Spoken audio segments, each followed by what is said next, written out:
ఈ రూపంలో ఉండే పరమాత్మకి నమస్కారం. ఈరోజు ప్రపంచ నలుమూలల నుంచి అనేక మంది ఒక విషయమే ప్రశ్నించారు. దానికి సమాధానం చెప్పుకోవటం మన ధర్మంగా కర్తవ్యంగా భావించి మనం ఈ ప్రయత్నం చేస్తున్నాం.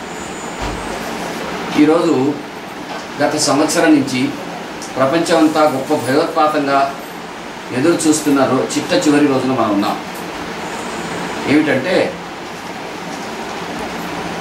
ఇంత సైన్స్, ఇంత ప్రగతి, ఇంత జ్ఞానం, ఇంత అభివృద్ధి వచ్చిందని చెప్పుకునే రోజుల్లోనే రేపు ఉదయం నుంచి 24 గంటల్లోగా ఒక పెద్ద ప్రళయం వస్తుంది, దాంతో భూమంతా అంతరించిపోతుంది అని చెప్పి ఒక విశ్వాసాన్ని అటు మీడియా ఇటు రకరకాల గాసిప్స్ ప్రపంచమంతా, దాదాపు వెస్ట్రన్ ప్రపంచమే కాదు భూమి అంతా కూడా సినిమాల ద్వారా అనేక రకాలుగా ఒక భయోత్పాతాన్ని సృష్టించి పెట్టి ఉన్నారు.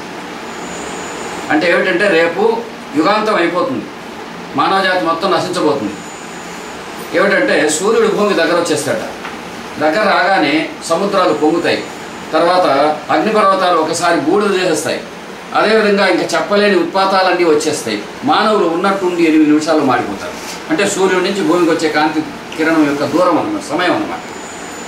అంతేకాదు ఇంకా మనం ఊహించని ఏదో ట్రెమర్స్ జరుగుతాయి, అవి వస్తాయి ఇవి వస్తాయి అని చెప్పి ప్రపంచాన్ని విపరీతంగా భయపెట్టేస్తున్నారు. సంవత్సరం రోజులుగా అనుభవిస్తున్న భయానికి ఈరోజు చిట్ట చివరి రోజు 21వ తేదీ డిసెంబర్ నెల 1912వ సంవత్సరంలో. బహుశా 12 తిరిగేస్తే 21 అవుతుంది అనుకున్నారేమో తెలియదు నాకు. ఈ విధంగా ప్రళయం రాబోతోంది, భూమి అంతరించబోతుంది అని చెప్పి కొన్ని చోట్లయితే ఈ విధంగా ప్రళయం వస్తే ఏం చేయాలో, అప్పుడు వాళ్ళ వరకు వాళ్ళు ఎలా సేఫ్ గార్డ్ చేసుకోవాలో, ఇలా ఆహారాలు తయారు చేసుకుంటున్నారని కూడా కొన్ని ఛానల్స్లో, ఇంగ్లీష్ ఛానల్స్లో చూపిస్తున్నారు.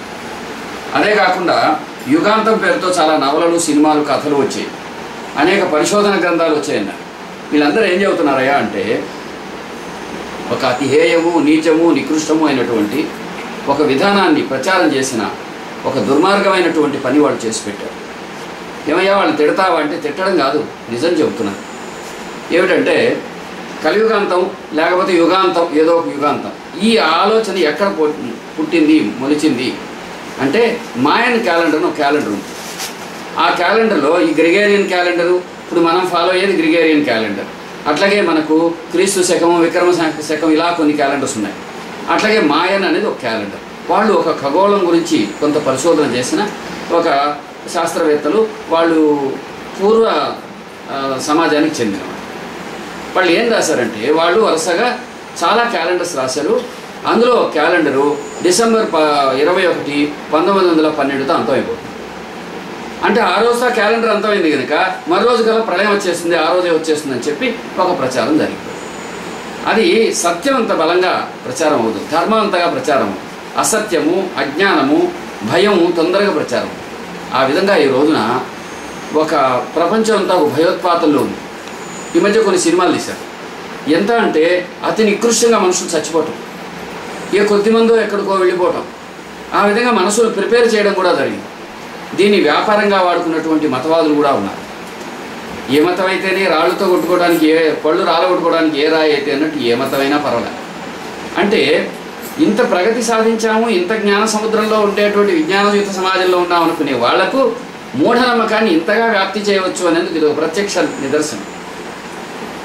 ఇంత చూస్తే ఒక్క చిన్న విన్నపం, ఈ యుగము, ఈ భూమి అలా అంతమటూ ఉండదు. ఏమయ్యా నువ్వు ఏ అథారిటీతో చెప్తావు?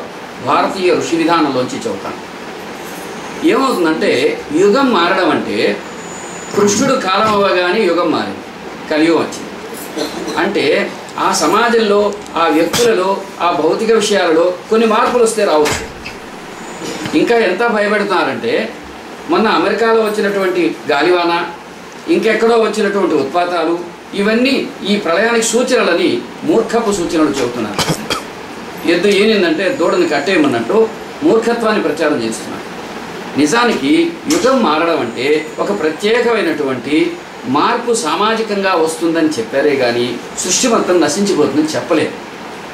ఎందుకంటే సృష్టి చేసిన సృష్టికర్త మానవుడి మేధ కంటే, పరిణామాలు, పరిస్థితుల కంటే చాలా చాలా గొప్పవాడు. ఆయన సృష్టిని కొనసాగించడానికి చేశారే కానీ నశింపజేయడానికి చేయలే. ఎందుకనంటే విశ్వాంతరాలలో భూమి వంటి మహత్తర బృహత్తర గ్రహాలు ఇంతవరకు నశించిన దాఖలాలు శాస్త్రీయంగా కూడా లేవు. చిన్న చిన్న శకలాలు, చిన్న చిన్న ముక్కలు అటువంటివి మాస్గా మారిపోయిన సందర్భాలు ఉంటే ఉండవచ్చును, కానీ బృహత్తరమైనటువంటి భూమి లాంటివి కొన్ని మార్పులకు లోనవచ్చునేమో కానీ ఇటువంటిది జరిగింది లేదు. అది కూడా రేపు జరుగుతుందన్న ఆధారం ఏమీ లేదు. ఇంకోటి, నాసా శాస్త్రవేత్తలు, ప్రపంచంలో ఉండే అనేక ప్రముఖ శాస్త్రజ్ఞులందరూ ఈ వాదాన్ని ఖండించారు. అంటే రేపు ప్రళయం గలయం వస్తుందనే దాన్ని ఖండించారు. ఇంకొకటి, భారతీయ ఋషి విధానం ప్రకారము యుగం ఇది అవ్వడం అంటే అది కానే కాదు. కాబట్టి మనందరికీ ఏమీ జరగబోట్లేదు. అందుకని మనందరం ఇంతకు మునుపులాగే ఇప్పుడు ఉంటాం, రేపు కూడా ఉంటాం, తర్వాత కూడా ఉంటాం. ఇంకా అనేక వేల లక్షల సంవత్సరాలు ఉంటాం. మానవ జాతి మెల్లమెల్లగా దినయామిన్యౌ సాయం ప్రాతః శిశిరవసంతౌ పునరాయాతః అని పరివృతమవుతూనే ఉంటుంది. అయితే ఒక్క విషయం, ఇట్లాంటి సందర్భాల్లో ఏమి చేయవలే? సృష్టికర్తను అనన్యముగా స్మరించవలే. మనకు సృష్టికర్త తెలియదు, మహాత్ములను స్మరించవలే. మహాత్ముల స్మరణ, సత్కార్యాచరణ, సద్గ్రంథ పారాయణ, ఈ పనులలో భగవత్ సాన్నిధ్యాన్ని స్మరించవలేను. ఎందుకు స్మరించాలి? ఆ విధంగా నీవు ఎప్పుడైతే స్మరిస్తే నీ భక్తి నిరాజనమై సకల జీవ హితకరమై మనకు సకల లోకాలకు శ్రేయోదాయకంగా మారుతుంది. కాబట్టి సర్వజన హితమైనటువంటి శ్రేయస్సు గురించిన ప్రార్థనయే ఇది. కాబట్టి మీరు ఏ భాష వారైనా, ఏ దేశం వారైనా ఒక్కటే మన ప్రార్థన. యుగాంతం కావడం ఇలా ఉండదు, ఇదన్నీ కళ్ళబొల్లి కబుర్లు, ఇవన్నీ ఒక క్యాలెండరో ఇంకోటో కాదు, దాని మీద కూడా నిశ్చయం కాదు. ఇట్లాంటి వాళ్ళు ఇంతకుముందు దిలీప్ కుమార్ రాయ్ అని ఆయన ఫలానా తేదీన అంతమైపోతున్నాడు. ఆ రోజు ఆయన మరణించాడు. అదేవిధంగా మన మాస్టర్ గారి సోదరుడైనటువంటి శ్రీ వేదవ్యాస్ గారు 2001లో కలియుగాంతం అని చెప్పి పుస్తకమే రాశారు. నేను ఆయనకు ఒక రిజిస్టర్డ్ లెటర్ రాశాను. బాబు, కలియుగం అంతం కాదు, మహా ఏమన్నా అయితే మీరు కాలం అయిపోతారేమో అని. దుర్మార్గమైన ఆలోచన, బాధాకరమైంది అయినా ఆయన కాలము లేదు, కలియుగము అంతం కాలేదు. వారు మాత్రమే ఆ తర్వాత ఎప్పుడో పోయారు.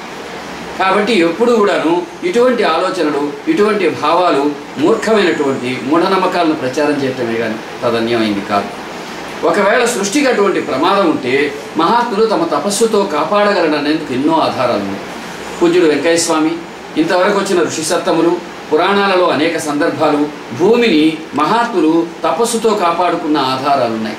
వేదానుద్ధరతే జగన్నివహతే భూభారముద్విభ్రతే లోకాంస్తారయతే బలింకలయతే అనే స్తోత్రాలన్నీ ఈ విధంగా తపస్సుతో ప్రకృతిని, ఖగోళాన్ని సంరక్షించుకున్న భావనలు అందులో ఇమిడి ఉన్నాయి. అందుకని ఆ భారతీయ ఋషి సత్తములకు, మహాత్ములకు, సర్వధర్మస్వరూపి అయిన సాయినాథుడికి నమస్కరిస్తూ, సర్వజనులందు నీ భక్తి విరియుగాక, సర్వకార్యములందు నీ ధర్మమే వర్ధిల్లుగాక, సర్వజీవుల సర్వాభీష్టముల నీవు నీ కృపల సమరస్యములందుగాక, ఓ తండ్రి సకల జీవులకు శాంతి సౌభాగ్యాలు లభించుగాక అన్నదే మన చివరి చరమ ప్రార్థన. అందుచేత సోదరులారా, భయపడకండి. నిర్భయులై సంతోషంగా, శాంతిగా ధర్మ మార్గంలో మనందరం జీవిద్దాం. శుభం. నమస్కారం.